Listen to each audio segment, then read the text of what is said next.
오늘 우리가 함께 나눌 말씀은 그 홍해를 앞에 두고 있는 이스라엘 백성들, 그리고 뒤에는 그 앞에는 홍해와 뒤에는 바로의 군대를 두고 있는 그 사이에 이제 위치해 있는 이스라엘 백성들의 이야기를 한번 살펴보려고 합니다. 보이지 않는 손이라는 그 경제학 이론이 있습니다. 아담 스미스라는 학자가 얘기한 건데, 이 이론은 뭐냐면 자유방임주의 경제 체제에서 국가나 정부나 어떤 거대한 기업의 독점이 없는 한 그것을 그대로 두면은 그 경제는, 그 시장의 흐름은 그 가격이라는 그 보이지 않는 손 때문에 그 효율성을 유지하면서 그 효율성을 지켜간다는 이야기입니다. 이것은 정부의 대기업, 그리고 어떤 독점 상태가 없을 때에만 가능합니다. 근데 제가 이걸 우연히 이제 검색하게 되었는데, 이 보이지 않는 손을 검색하면은 연관 검색어로 보이지 않는 하나님의 손길이라는 그 검색어가 떠오릅니다. 하나님의 손길은 늘 우리와 함께 있지만 보이지 않습니다. 그 손길을 보려고 하면은 내 마음속에 있는, 내 마음을 독점하고 있는 그 우상, 그 무언가를 버려야만 비로소 나와 함께하고 계시고 나를 이끌고 계시는 그 하나님의 손길을 볼 수 있게 됩니다. 그래서 이런 것들을 놓아야만 우리가 볼 수 있는 것처럼 시장 경제 체제에서도 독점이라는 것, 정부와 어떤 거대한 기업의 유착관계, 독점, 이런 것들을 놓아야만 시장 경제가 보이지 않는 손에 의해서 잘 흘러간다는 이 공통점이 있습니다. 그래서 아담 스미스의 이론인 보이지 않는 손과 그리고 보이지 않는 하나님의 손길이 어떻게 이런 식으로 잘 맞물려 가지고 제가 지금 서론에서 이렇게 소개하고 있습니다. 사람이라는 게 참 재미있습니다. 힘들고 어려운 상황에 있으면은 아이고 나 죽겠다 그러면서 이제 하나님을 찾아가서 나 좀 살려주십시오 이렇게 기도하게 되고, 조금만 상황이 나아지면은 이제 내가 좀 잘해서 좀 살만하구나 이런 생각을 가지게 됩니다. 그래서 어려울 때 나를 도우셨던 그 보이지 않는 하나님의 손길을 금세 잊어버립니다. 이 부분에 대해서 이제 팀 켈러 목사님은 이렇게 이야기합니다. 사람의 마음은, 이제 칼빈이 이야기한 건데, 사람의 마음은 우상을 만들어내는 공장과 같아서 늘 그 우상을 제거해야 된다고 이야기합니다. 그런 것 같습니다. 늘 우리의 마음은 내가 만들어내는 우상들로 인해서 하나님이 앉아 있어야만 하는 그 왕좌에 하나님이 아니고 하나님을 끌어내리고 자꾸 내가 앉히고 싶은 것, 내가 내가 원하는 것, 내가 바라는 것들을 그 왕좌에 앉히곤 합니다. 그래서 우리는 자꾸 하나님이 아닌 내 마음속에 있는 우상을 보게 됩니다. 그러나 늘 우리와 함께했던 그 하나님의 손길을 우리가 잊지 않고 늘 우리 삶에서 발견하려면 우리 마음속을 독점하고 있는, 우리 마음속에 있는 그 우상들을 제거해야만 가능합니다. 늘 반복되는 나의 어떤 하나님 앞에서 무너지는 모습들을 볼 때 자괴감이 들만도 합니다. 늘 이런 모습들이 반복되기 때문입니다. 벌써 몇 년째인지 모릅니다. 그런데 성경을 보면은 우리만 이렇게 하나님 앞에서 무너지고 나약했던 것만은 아닙니다. 대표적인 예로 그 이스라엘 백성들을 보면은 참 위로가 됩니다. 이 사람들은 하나님께서 직접 말씀도 하시고 기적도 보여주고 힘들 때는 먹을 것도 주고 함에도 불구하고 늘 하나님을 떠났다가 하나님이 다시 치시면 돌아왔다가 또 살만하면 떠났다가 이런 모습을 반복적으로 보여줍니다. 오늘 본문에도 이스라엘 백성들의 이런 모습들이 잘 나타납니다. 오늘 본문은 이스라엘 백성이 애굽에서 나와서 홍해를 앞에 두고 장막을 치게 되는 장면입니다.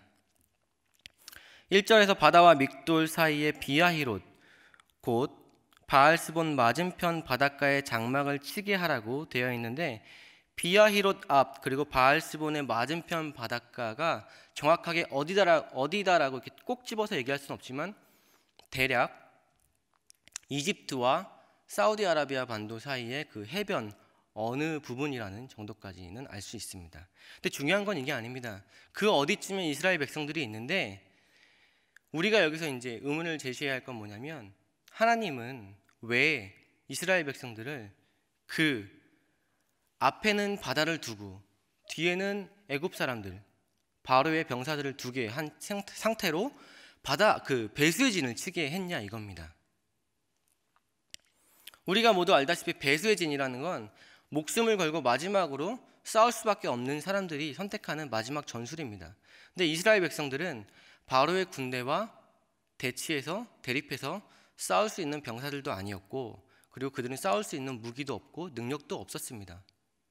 그런데 하나님은 그들을 그 상태에 두십니다. 아마도 이스라엘 백성들은 이런 생각을 했을 겁니다. 하나님은 왜 우리를 바다 쪽으로 이동하게 하셔가지고 그곳에서 오도 가도 못하게 만드시는가? 우리가 알다시피 막다른 사람은, 지금 이스라엘 백성들은 이제 애굽에서 나와서 도망가는 중인데, 그러니까 막다른 사람이 아니죠. 도망가는 사람은 막다른 골목으로 도망가지 않습니다. 근데 이스라엘 백성들은 지금은 막다른 골목을 앞에 두고 있는 도망가는 사람들과 같은 상황에 놓여 있는 겁니다. 이스라엘 백성들은 이런 생각을 했을 겁니다.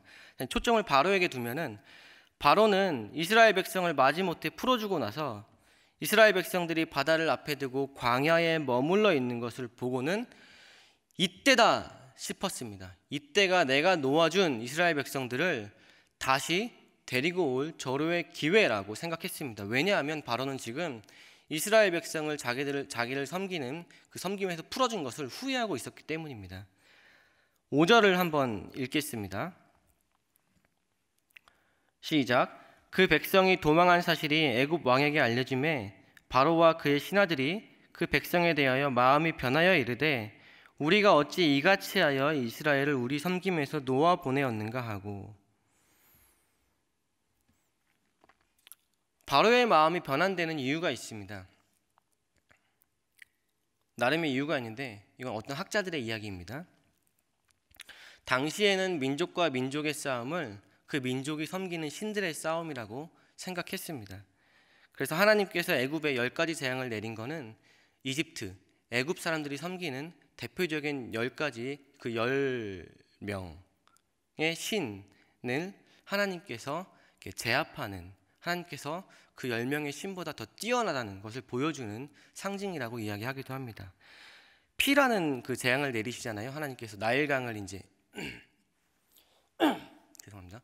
나일강을 이제 물을 피로 변하게 하는 그 재앙을 하나님께 내리시는데, 하나님께서는 애굽 사람들이 생명과도 같이 여기는 나일강을 죽음의 상징인 피로 변하게 하십니다. 하나님의 뛰어나심을 애굽 사람들에게 보여주시는 거죠. 그리고 개구리의 재앙을 주시는데, 이것은 뭐냐면, 애굽 사람들은 나일강이 범람했다가 그 수위가 낮아질 때 그 개구리들이 이렇게 많이 등장하는데, 그때 개구리들이 그 땅을 기름지게 한다고 믿었습니다. 그래가지고 헤트라는 인간의 몸에 개구리의 머리를 한 여신을 섬겼는데, 이것 또한 하나님께서 그 개구리의 여신보다 더 뛰어나다는 것을 보여주는 장면입니다. 그리고 우박과 흑암, 장자 이런 이제 재앙들을 내리시는데, 흑암을 살펴보면 애굽 사람들이 최고의 신으로 여기는 태양의 신 라라는 그 태양의 신을 어둡게 만듦으로써 하나님께서 애굽 사람들에게 내가 너희가 섬기는 그 최고의 신 태양신보다 더 뛰어난 신이다라는 것을 보여주고 있는 겁니다. 아마도 바로는 처음에는 여호와라는 신을 이 세상의 모든 신보다 뛰어난 신으로 생각했을 겁니다. 그런데 지금 홍해를 앞에 두고 있는, 바다를 앞에 두고 있는 이스라엘 백성을 보고는 이렇게 생각을 했을 겁니다. 이스라엘 백성을 보호하던 여호와라는 신이 10가지 재앙을 내리고 불기둥과 구름기둥으로 이스라엘 백성들을 보호하더니 점점 힘이 빠져서 이스라엘 백성을 저버렸구나. 바로는 그래서 마음을 고쳐먹고는 병거 600대와 지휘관들을 데리고 이스라엘 백성을 추격합니다. 그리고 이스라엘 백성들이 머물고 있는 곳까지 다다르게 됩니다. 우리 9절을 한번 같이 읽겠습니다. 시작.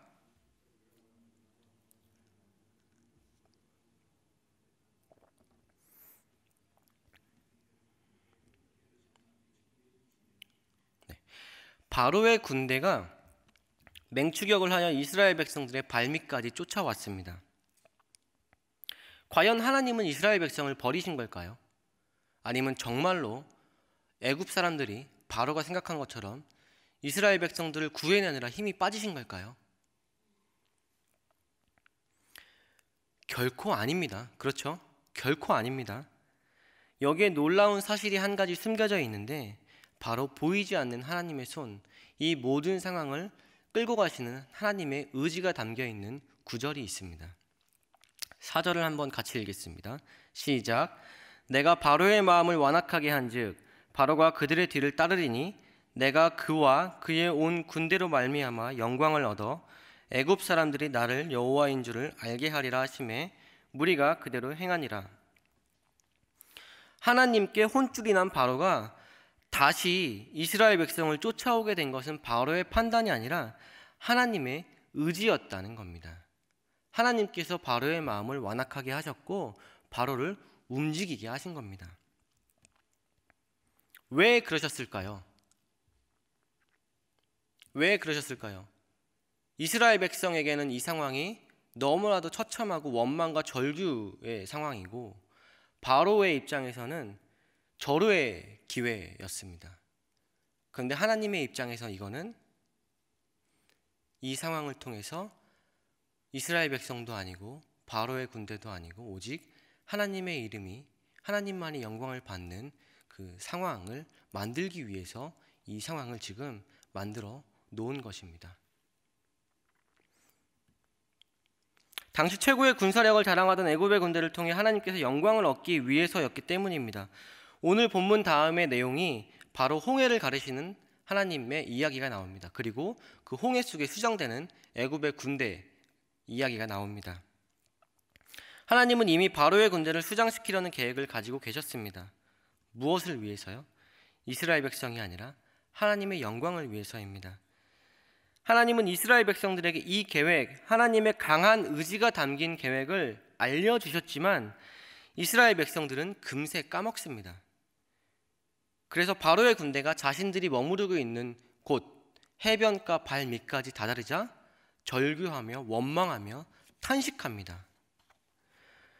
제가 한번 읽겠습니다. 그들이 또 모세에게 이르되 애굽에 매장지가 없어서 당신이 우리를 이끌어내어 이 광야에서 죽게 하느냐? 어찌하여 당신이 우리를 애굽에서 이끌어내어 우리에게 이같이 하느냐?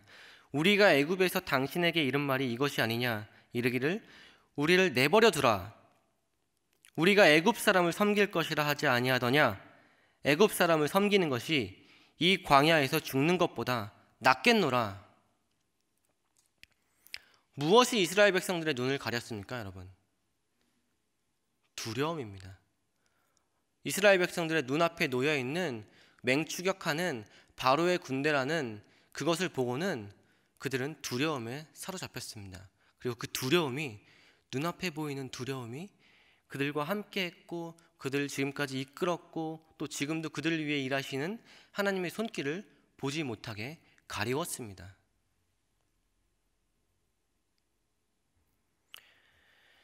이런 그들에게 모세가 이야기합니다. 13절과 14절입니다. 모세가 백성에게 이르되 너희는 두려워하지 말고 가만히 서서 여호와께서 오늘 너희를 위하여 행하시는 구원을 보라. 너희가 오늘 본 애굽 사람을 영원히 다시 보지 아니하리라. 여호와께서 너희를 위하여 싸우시리니 너희는 가만히 있을지니라. 아멘. 결과는 어떻게 됩니까, 여러분? 오늘 본문의 결과는 어떻게 됩니까? 우리가 너무 잘 알고 있지만 당연히 하나님께서 이스라엘 백성을 구해내십니다. 홍해를 가르시고 이스라엘 백성들을 건너게 하시고 뒤따라오던 바로의 군대는 그 홍해 바닷속에 잠기게 하십니다. 그로써 하나님께서는 영광을 받으시고 여호와의 이름을 온 세상에 알리십니다. 그래서 여호수아서에 보면은 기생 라합이 정탐꾼을 숨겨주며 이런 고백을 합니다. 여호수아 2장 8절에서 10절 한번 띄워주시면 같이 읽겠습니다. 자, 같이 읽겠습니다. 시작. 또 그들이 눕기 전에 라합이 지붕에 올라가서 그들에게 이르러 말하되 여호와께서 이 땅을 너희에게 주신지를 내가 아노라. 우리가 너희를 심히 두려워하고 이 땅 주민들이 다 너희 앞에서 간담이 녹나니 이는 너희가 애굽에서 나올 때에 여호와께서 너희 앞에서 홍해 물을 마르게 하신 일과 너희가 요단 저쪽에 있는 아모리 사람의 두 왕 시혼과 옥에게 행한 일 곧 그들을 전멸시킨 일을 우리가 들었음이니라. 아멘. 그렇게 어리석은 백성이지만 하나님은 결국 하나님의 일을 완벽하게 행하십니다. 바로는 자신의 생각과 판단으로 이스라엘 백성을 추격한다고 했지만 사실 바로는 자기도 모르는 사이에 완벽하게 하나님의 쫄이 되어서 움직였습니다. 하나님이 만들어 놓은 장기판에서 움직여지는, 하나님의 손에 의해서 움직여지는 쫄이었던 겁니다. 보이지 않는 하나님의 손길, 우리도 역시 지금 현재는 느낄 수가 없습니다만 신기하게도 시간이 지나고 나면 이것이 하나님의 섭리였고 하나님의 인도하심이었다는 것을 알게 됩니다. 이것이 바로 하나님이 우리를 위해 일하시는 놀라운 그리고 신비한 방법입니다. 사람은 눈에 보이는 것만 믿는 경향이 있습니다. 그리고 피해를 보지 않으려고 합니다. 그래서 눈에 보이지 않는 것들은 쉽게 간과하고 눈에 보이는 것들에 의해서 이리저리 요동치게 됩니다. 그러나 오늘 본문은 눈에 보이는 것이 전부가 아니라는 것을 우리에게 이야기하고 있습니다. 내가 처한 상황이 어떤 상황이건 간에 그 상황이 나의 삶을 결정짓는 요소가 아니라고 이야기합니다. 내 마음을 독점하고 있는 그 우상을 내려놓았을 때 비로소 내 상황을, 나를 둘러싸고 있는 상황에서 압도되는 것을 벗어나게 되고 그 결과 나를 위해 그리고 나와 함께 일하시는 하나님의 손길 그리고 하나님의 의지를 발견하게 될 것입니다. 성경은 분명하게 이야기합니다. 하나님은 쉬지도 주무시지도 않고 하나님의 백성들을 위해 일하고 계신다고 말입니다. 우리의 지식과 머리로 하나님의 계획을, 하나님의 뜻을 온전히 이해할 수는 없습니다. 만약에 이해한다면 우리는 인간이 아닐 겁니다. 신의 생각을 어찌 이해할 수 있겠습니까? 그러나 우리가 한 가지 분명히 가져야 할 것은 하나님에 대한 믿음입니다. 성경이 처음부터 끝까지 이야기하고 있는 것처럼 하나님은 우리를 사랑하시고 우리를 구원하신 구원자이시고 늘 우리와 함께 하시고 또 우리에게 성령을 보내주셔서 성령으로 우리의 삶을 인도하시는 그분을 믿는 믿음이 우리에게는 오늘도 필요합니다. 그래서 오늘 하루를 살면서 이 말을 꼭 기억하면 좋겠습니다. 제가 한번 읽어드리겠습니다. 하나님은 내 삶의 컨설턴트가 아니라 하나님은 내 삶의 왕이시다. 하나님은 내 삶의 계획자가 아니시라 하나님은 내 삶의 왕이시다. 오늘 하루를 살아가면서 내 삶의 왕 대신 하나님을 기억하며 그 하나님께 모든 주권을 내어드리고 내 삶의 인도하심을 내어드리고 그분이 내 삶을 이끌어 가시는 것을 삶으로 체험하며 몸소 경험하는 귀한 하루가 되길 간절히 소망합니다. 같이 한번 기도하겠습니다. 우리가 들은 말씀처럼 눈에 보이는 상황이 어떠하든 간에 그 상황 속에서 일하시는 하나님을 발견하고 하나님께서 우리 삶을 이끌어 가실 것을 기대하는 마음으로 오늘 하루를 살 수 있도록 함께 기도하겠습니다. 그리고 우리가 각자 가지고 온 기도 제목을 놓고 간절히 한번 기도하겠습니다. 같이 기도합니다. 거룩하고 존귀하신 아버지 하나님, 우리의 나약함을 통하여 하나님의 이름이 더욱더 드러나길 간절히 소망합니다. 하나님, 우리가 아버지 완벽할 수 없고